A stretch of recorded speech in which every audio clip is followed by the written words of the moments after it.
पश्चिमी दिल्ली के मादीपुर इलाके में रहने वाला 28 वर्षीय मेहताब प्रॉपर्टी डीलिंग का काम करता था। वह रात 9-10 बजे तक अक्सर घर आ जाता था। 3 अगस्त 2014 को नियत समय पर न तो वह घर आया और न ही उसका फोन मिल रहा था। इससे घर वाले बहुत परेशान हो गए। बड़े भाई महराज खान ने मेहताब के जानने वाले कई लोगों को फोन किया, लेकिन किसी से भी उसके बारे में जानकारी नहीं मिली। उस समय आधी रात बीत चुकी थी। इतनी रात में उसे कहां ढूंढा जाए, यह बात वह समझ नहीं पा रहे थे। मेहताब की चिंता में घर वालों को रात भर नींद नहीं आई। अगले दिन 4 अगस्त को महराज खान पुलिस चौकी मादीपुर पहुंच गया। चौकी इंचार्ज पवन कुमार दहिया को छोटे भाई के गायब होने की बात बताकर उसकी गुमशुदगी लिखा दी। मेहताब की गुमशुदगी दर्ज कराने के बाद चौकी इंचार्ज पवन कुमार दहिया ने इसकी जांच हेड कांस्टेबल सतीश कुमार को करने के निर्देश दिए। सतीश कुमार ने सबसे पहले मेहताब का हुलिया बताते हुए गुमशुदगी की सूचना दिल्ली के समस्त थानों में वायरलेस द्वारा प्रसारित करा दी। इसके बाद उन्होंने आसपास के अस्पतालों में भी संपर्क कर यह जानने की कोशिश की कि करीब 28 साल का कोई दुर्घटना का शिकार व्यक्ति दाखिल तो नहीं हुआ है। उन्होंने मेहताब के घर वालों से भी बात की और पूछा कि मेहताब का किसी से कोई लड़ाई झगड़ा तो नहीं चल रहा। घर वालों ने पुलिस को बता दिया कि उसकी किसी से कोई दुश्मनी नहीं थी। पुलिस अपने तरीके से मेहताब को तलाशती रही। उसे गायब हुए महीना से ज्यादा बीत चुका था, लेकिन उसका कहीं पता नहीं चला। मेहताब के घर वाले पुलिस पर अंगुली उठाने लगे। उन्होंने पंजाबी बाग इलाके के एसीपी हरचरण वर्मा से मुलाकात कर मेहताब खान के गायब होने और जांच अधिकारी की निष्क्रियता की बात बताई। मादीपुर पुलिस चौकी थाना पंजाबी बाग के अंतर्गत आती है, इसलिए एसीपी हरचरण वर्मा ने इस मामले में अज्ञात लोगों के खिलाफ अपहरण की रिपोर्ट दर्ज करने के निर्देश पंजाबी बाग के थाना प्रभारी ईश्वर सिंह को दिए। महराज की शिकायत पर 12 सितंबर 2014 को पंजाबी बाग थाने में अज्ञात लोगों के खिलाफ भादंबी की धारा 365 अपहरण के तहत मुकदमा दर्ज कर लिया गया और जांच एसआई अनूप कुमार को सौंप दी गई। मेहताब के महीने भर से गायब होने की जानकारी पश्चिमी दिल्ली के अतिरिक्त आयुक्त रणवीर सिंह को मिली, तो उन्होंने एसीपी हरचरण वर्मा के नेतृत्व में एक पुलिस टीम बनाई, जिसमें इंस्पेक्टर राजीव विमल, एसआई पवन कुमार दहिया, अनूप कुमार, हेड कांस्टेबल सतीश कुमार, सुजीत, कुलदीप, महिला कांस्टेबल अंजुबाला आदि को शामिल किया गया। रिपोर्ट दर्ज होते ही पुलिस सक्रिय हो गई। पुलिस ने मेहताब के फोन की कॉल डिटेल्स निकलवाई। कॉल डिटेल्स का अध्ययन करने पर पता चला कि जिस दिन मेहताब गायब हुआ था, उसी दिन उसके मोबाइल पर आइडिया कंपनी के एक नंबर से सुबह 10:30 बजे कॉल आई थी। इसके अलावा इसी नंबर पर मेहताब की 10-15 बार रोजाना बात होती थी। इससे यह लगा कि मेहताब के उस व्यक्ति से नजदीकी संबंध रहे होंगे, तभी तो उससे इतनी बात होती थी। पुलिस अब उस शख्स से मिलना चाहती थी। पुलिस ने उस फोन नंबर को मिलाया तो वह भी स्विच्ड ऑफ मिला। संबंधित फोन कंपनी से फोनधारक का पता निकलवाया तो पता चला कि वह नंबर बिहार के तौहीर नाम के व्यक्ति की आईडी पर लिया गया था और यह नंबर 28 जून को एक्टिवेट हुआ था। पुलिस ने जब जांच की तो बिहार का यह पता फर्जी पाया गया। इस जांच में पुलिस टीम को यह भी जानकारी मिली कि उक्त फोन नंबर 86750501491960 IMEI नंबर के फोन में चल रहा था। पुलिस टीम ने अब यह जानने की कोशिश की कि इस IMEI नंबर के फोन में 28 जून 2014 से पहले किस नंबर का सिम एक्टिव था। पुलिस टीम इस काम में दिन रात एक करते हुए जुटी हुई थी। टीम को जांच में यह पता लग गया कि 28 जून से पहले उस फोन में किस नंबर का सिम काम कर रहा था। जांच में पता चला कि वह नंबर दिल्ली के वजीराबाद गांव के रहने वाले आसिफ खान पुत्र इनाम खान के नाम से लिया गया था।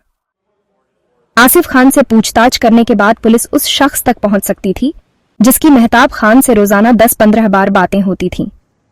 आसिफ के पास जाने से पहले इंस्पेक्टर राजीव विमल ने मेहताब के भाई महराज से पूछा कि क्या वह वजीराबाद गांव में रहने वाले किसी आसिफ खान नाम के व्यक्ति को जानता है। आसिफ का नाम सुनते ही महराज चौंक गया। आसिफ को भला वह कैसे भूल सकता था। उसने आसिफ की पूरी कहानी इंस्पेक्टर राजीव विमल को सुना दी। उससे पता चला कि मेहताब आसिफ खान का दूर के रिश्ते का चचेरा भाई है। आसिफ पहले मादीपुर में ही रहता था। करीब 3 साल पहले की बात है।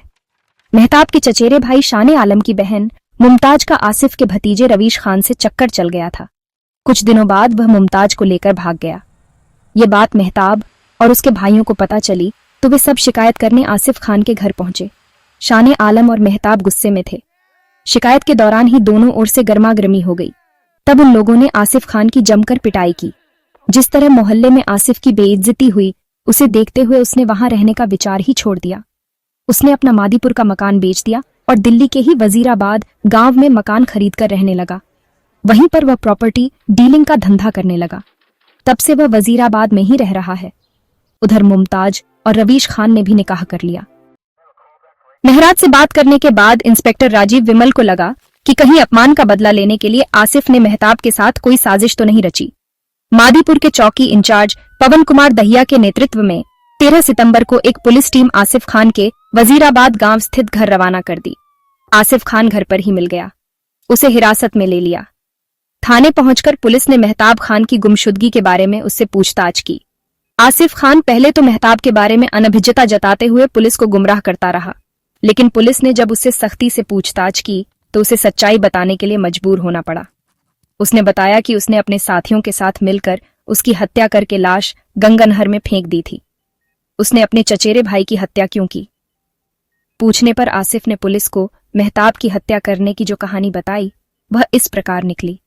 सन 2011 में आसिफ का भतीजा रवीश खान जब मेहताब की चचेरी बहन मुमताज को भगाकर ले गया तो मेहताब और उसके भाइयों ने आसिफ खान की जमकर पिटाई की थी। उस समय मोहल्ले के ही तमाम तमाशबीन उसके घर के सामने खड़े थे। आसिफ खान भी प्रॉपर्टी डीलर था। उसकी भी क्षेत्र में अच्छी जान पहचान और इज्जत थी। मोहल्ले वालों के सामने पिटाई होने पर वह खुद को अपमानित महसूस कर रहा था। इस बेइज्जती के तीर ने आसिफ के दिल को इतना जख्मी कर दिया कि उसने उसी समय तय कर लिया कि वह मेहताब से इसका बदला जरूर लेगा। इस घटना के 15-20 दिनों बाद आसिफ ने मादीपुर वाला मकान बेचकर दिल्ली के वजीराबाद गांव में एक मकान खरीद लिया और वहीं पर प्रॉपर्टी डीलिंग का काम करने लगा। वजीराबाद गांव में आसिफ के घर के पास ही जाहिद उर्फ सलमान रहता था। पड़ोस में रहने की वजह से आसिफ की जाहिद से दोस्ती हो गई। बाद में वह आसिफ के साथ ही प्रॉपर्टी डीलिंग का काम करने लगा। मादीपुर छोड़ने के बाद भी आसिफ महराज से मिले अपमान को नहीं भूला था। उसी दौरान जाहिद की मार्फत आसिफ की शाहरुख से मुलाकात हुई। शाहरुख दिल्ली के शास्त्री पार्क इलाके का रहने वाला था। उसकी ताले बेचने की दुकान थी। शाहरुख जाहिद का दोस्त था। तीनों साथ साथ खाते पीते थे। खाते पीते समय आसिफ अपने मन की टीस दोस्तों से जाहिर कर देता था। एक बार की बात है, आसिफ खजूरी खास से कार द्वारा अपने घर लौट रहा था। उसने वजीराबाद पुल के पास यमुना घाट पर एक महिला बैठी देखी। 28-30 साल की वह महिला बहुत खूबसूरत थी। वह महिला एकदम अकेली थी। उसे देखकर आसिफ अचानक रुक गया और कार को सड़क किनारे खड़ी करके उसे निहारने लगा। वहां खड़े खड़े यह सोचने लगा कि आखिर यह महिला नदी के घाट पर अकेली क्यों बैठी है। कुछ देर बाद आसिफ खुद ही उसके पास पहुंच गया। उसे देखकर वह महिला घबराई नहीं, बल्कि वह पानी की ओर टकटकी लगाए बैठी रही। आसिफ ने उससे पूछा, मैडम, मैं काफी देर से देख रहा हूं कि आप इस सुनसान जगह पर अकेली बैठी हैं। वैसे तो मुझे पूछने का कोई हक नहीं, फिर भी मैं जानना चाहता हूं कि आप यहाँ किस लिए बैठी हैं। मैं बहुत दुखी और परेशान हूं। इस दुनियादारी से ऊब चुकी हूं, इसलिए अपनी जीवन लीला खत्म करने के लिए यहाँ आई हूं। वह महिला बोली। आसिफ खान समझ गया कि यह महिला खुदकुशी करने आई है। वह उसे समझाते हुए बोला, मैडम, खुदकुशी किसी समस्या का समाधान नहीं है। जिंदगी में तमाम तरह की समस्याएं आती हैं, तो ऐसा नहीं कि हम समस्याओं का हल ढूंढने के बजाय आत्महत्या का रास्ता अपनाएं।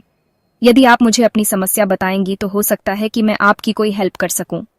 आसिफ के पूछने पर उस महिला ने अपना नाम परवीन जहां बताया। उसने बताया कि करीब 3 साल पहले उसके पति की मौत हो गई। उसके पास एक बेटा और एक बेटी है, जिन्हें वह भजनपुरा में अपनी एक जानकार के पास छोड़ आई है। पति के मरने के बाद जैसे तैसे करके वह अपना और बच्चों का पेट भर रही थी, लेकिन अब उसके सामने भूखों मरने की हालत हो गई है। आसिफ ने परवीन को समझा बुझाकर कार में बिठाया और अपने घर ले गया। पति के साथ एक अनजान महिला को देखकर आसिफ की पत्नी चौंक गई। उसने पति से पूछा तो आसिफ ने उसे परवीन की सच्चाई बता दी। सबसे पहले आसिफ ने परवीन को खाना खिलाया और बाद में उसे भजनपुरा छोड़ आया। उस समय उसने परवीन को खर्चे आदि के लिए 1000 रुपए भी दे दिए थे। परवीन तो अपनी जीवन लीला समाप्त करने जा रही थी। एक अनजान आदमी ने उसे बचाकर एक नई जिंदगी दी। आसिफ की इस दरियादिली की वह तहे दिल से शुक्रगुजार थी। आसिफ की परवीन जहां से हमदर्दी तो थी ही, इसके अलावा वह उसकी खूबसूरती पर फिदा भी हो गया था। इसीलिए वह उससे नजदीकी बनाना चाहता था। आसिफ को परवीन के ठिकाने का पता लग चुका था, इसलिए वह समय निकालकर उससे मुलाकात करने लगा। उधर परवीन भी बेसहारा थी। उसका झुकाव भी आसिफ की तरफ बढ़ता गया। नतीजतन दोनों के बीच शारीरिक संबंध बन गए। वह परवीन को आर्थिक सहयोग करता रहा। भजनपुरा वाले कमरे पर आसिफ परवीन से चोरी छिपे ही मिल पाता था। वह अब ऐसा ठिकाना ढूंढने लगा जहां उसे उससे मिलने में असुविधा न हो। यही सोचकर आसिफ ने परवीन को शास्त्री पार्क की गली नंबर 2 में एक कमरा किराए पर दिलवा दिया, जहां पर वह अपने दोनों बच्चों के साथ रहने लगी। कमरे का किराया और परवीन के घर का खर्चा आसिफ ही उठाता था। शास्त्री पार्क के कमरे में आसिफ और परवीन की रासलीला बिना किसी डर के चलती रही।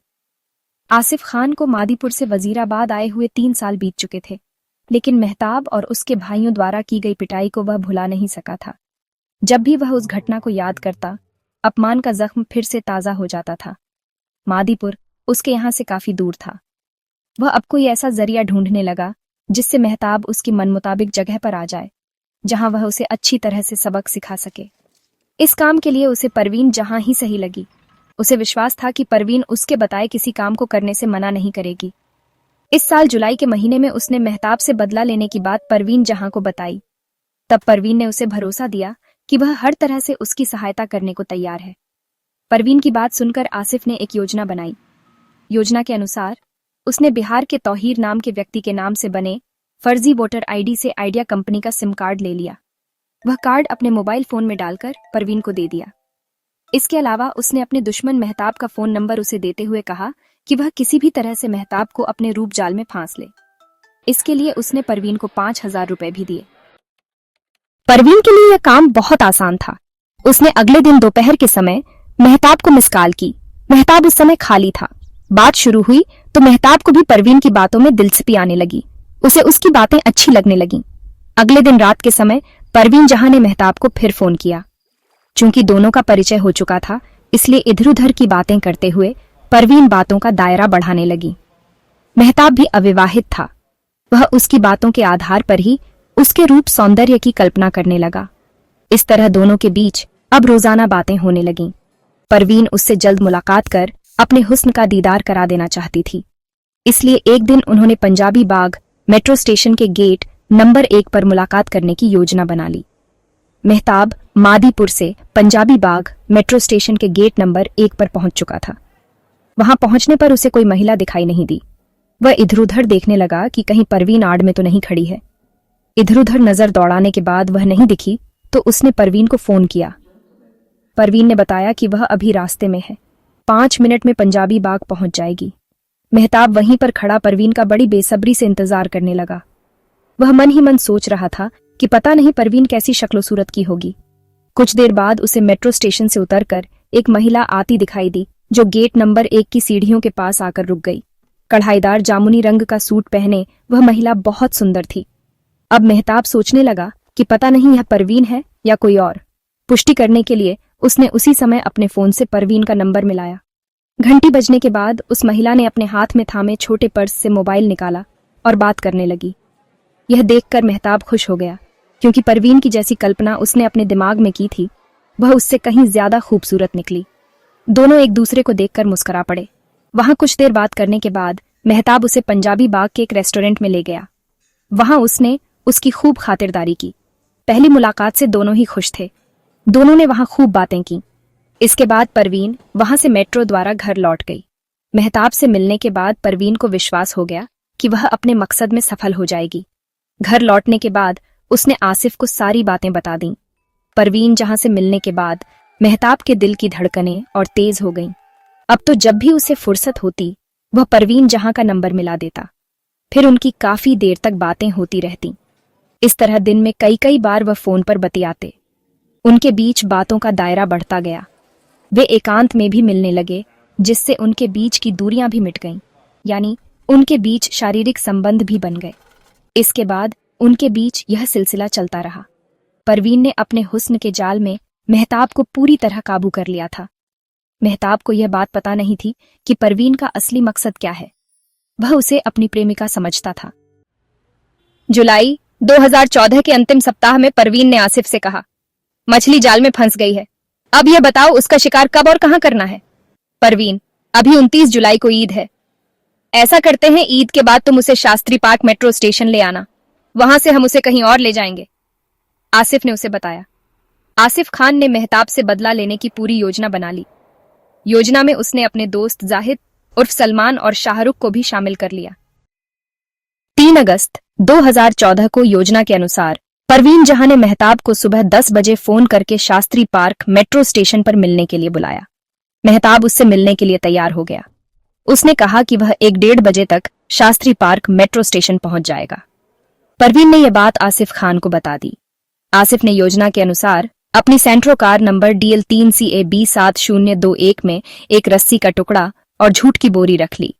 इसके बाद उसने शाहरुख को अपने घर बुलाया। शाहरुख उसके पास पहुंच गया तो उसे कार में बिठाकर वह जाहिद के घर की तरफ चल दिया। जाहिद को उसके घर से बुलाकर उसे भी कार में बिठा लिया। दोनों दोस्तों को लेकर वह दोपहर 12:30 बजे शास्त्री पार्क मेट्रो स्टेशन पहुंच गया। परवीन जहां शास्त्री पार्क में रहती ही थी, वह भी उधर से मेट्रो स्टेशन पहुंच गई। वह मेहताब से फोन द्वारा संपर्क बनाए हुए थी। करीब 1:30 बजे Mehtab Shastri park metro station पहुंचा। परवीन भी मेट्रो स्टेशन पहुंच गई। वह मेहताब से बातें करते हुए उसे स्टेशन से नीचे उतारकर आसिफ की कार के पास ले आई। जैसे ही मेहताब कार के नजदीक पहुंचा, जाहिद और शाहरुख ने उसे कार में खींचकर उसका मुंह दबोच लिया। फिर तमंचा दिखाकर उसे चुप रहने को कहा। आसिफ ने तुरंत कार चला दी। इससे पहले उसने परवीन का मोबाइल अपने पास रख लिया था। वह तेज गति से कार चलाता हुआ मेरठ की तरफ निकल गया। रास्ते में शाहरुख और जाहिद ने मेहताब की बहुत पिटाई की।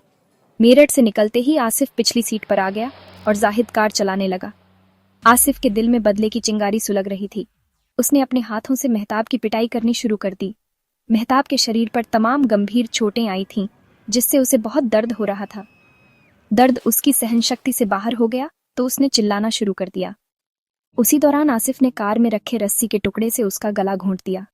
मेहताब की हत्या करने के बाद उन्होंने उसकी लाश कार में पहले से रखी झूठ की बोरी में डाल दी और जिस रस्सी से गला घोंटा था उससे बोरी का मुंह बांध दिया। उन्होंने खतौली के पास से गुजर रही गंगानहर में वह बोरी डाल दी। वहीं पर उन्होंने मेहताब और परवीन के मोबाइल फोन भी फेंक दिए। लाश ठिकाने लगाकर वे सभी अपने घर लौट आए। मेहताब से पूछताछ करने के बाद पुलिस ने 13 सितंबर को ही उसके साथियों जाहिद उर्फ सलमान, शाहरुख और परवीन जहां को भी गिरफ्तार कर लिया। सभी अभियुक्तों से पूछताछ करने के बाद पुलिस ने 14 सितंबर को उन्हें 30 हजारी न्यायालय में पेश कर उनका 3 दिनों का पुलिस रिमांड लिया। रिमांड अवधि में पुलिस उन्हें खतौली ले गई और गोताखोरों के माध्यम से मेहताब की लाश ढूंढनी शुरू कर दी। कई किलोमीटर तक गोताखोर उसकी लाश ढूंढते रहे, लेकिन लाश नहीं मिली। 16 सितंबर को सभी आरोपियों को फिर से न्यायालय में पेश किया, जहां से आसिफ को 1 दिन के पुलिस रिमांड पर देकर अन्य अभियुक्तों को न्यायिक हिरासत में भेज दिया। पुलिस ने आसिफ की निशानदेही पर उसकी सेंट्रो कार भी बरामद कर ली। आसिफ से विस्तार से पूछताछ करने के बाद न्यायालय में पेश कर उसे भी जेल भेज दिया। कथा लिखने तक सभी अभियुक्त जेल में बंद थे। मामले की विवेचना इंस्पेक्टर राजीव विमल कर रहे हैं।